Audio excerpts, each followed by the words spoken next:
이 초미세먼지의 경우에는 WHO에서 그 세계보건기구에서 정했습니다. 1급 발암 물질이라고요. 아이고야. 1급이면 위험하죠. 예, 맞습니다. 1급 발암 물질에는 여러 가지가 있는데 담배나 여러 가지 독성 화학 물질 다 유기용제 그런 것들이 들어가 있는데 그것과 동급의 그 발암 물질로 그렇게 지정이 된 겁니다.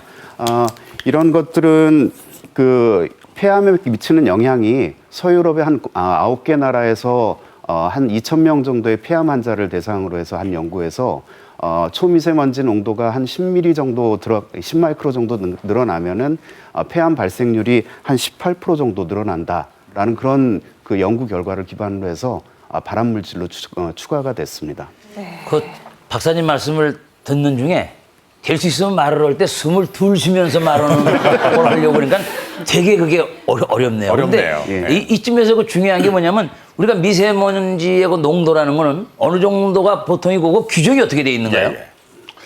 미세먼지는 미세먼지와 초미세먼지로 나눠서 관리를 하고 있습니다. 초미세먼지를 기준으로 말씀을 드리면 30 이하 같은 경우가 양호에 해당한다 볼 수가 있고요.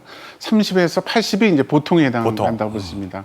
80에서 150 마이크로그램 퍼 큐메타 같은 경우가 나쁨에 해당하는 부분이고요. 150이 넘어가게 되면은 위협에 해당한다고 볼 수가 있겠습니다. 네. 네. 오늘은 비 맞으면 안 된다고 그러더라고요. 그 미세먼지가 비에 섞여 오늘은 내린다면서요? 비가 오는 중에도 불구하고 나쁨에 해당되기 때문에 네. 초미세먼지 농도가 굉장히 이제 높은 정도라고 볼 수 있을 것 같고요. 네, 오늘 현재 네. 그러면 서쪽 지방이 지금 미세먼지에 노출이 되어 있는 거네요, 많이 그렇죠? 네, 그렇습니다. 보면은 네. 지난 2월에 서울에서 미세먼지 농도 부분이 162 마이크로그램 퍼미메타 정도인데 이게 어느 정도인지 아마 짐작이 잘 안 가실 것 같은데 비교되는 사항을 말씀면 이런 고농도의 미세먼지에 1시간 정도 노출되게 되면 담배 한 개피를 노출되는 연기에 1시간 24분 정도 노출되는 것과 동일하다 그러고요. 2000cc 디젤차 매연에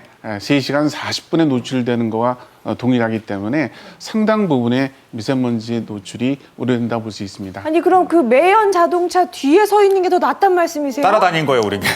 지금 말씀드린 거는 이제 126 정도로 그러니까 굉장히 높은 정도의 미세먼지 농도가 발효가 됐을 때 1시간에 마시는 것만으로도 이제 그런 효과가 있다고 볼 수 있겠습니다. 그날 전체적으로 그러면은 한 갑 정도 피신 거네요. 저 어렸을 때요.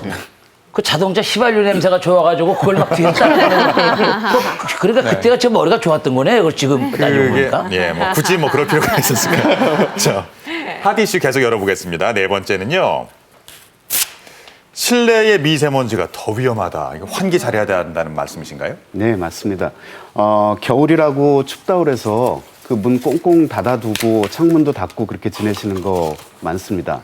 그런데 그 실내 공기 질이 상당히 중요한 거로 돼 있고요. 실내에서도 미세먼지가 상당히 문제가 됩니다. 미세먼지가 여러 가지 이유로 많이 생기기는 하지만 실내에서도 요리를 하면서 나오는 그런 분진 그런 것들이 상당히 문제가 되고요.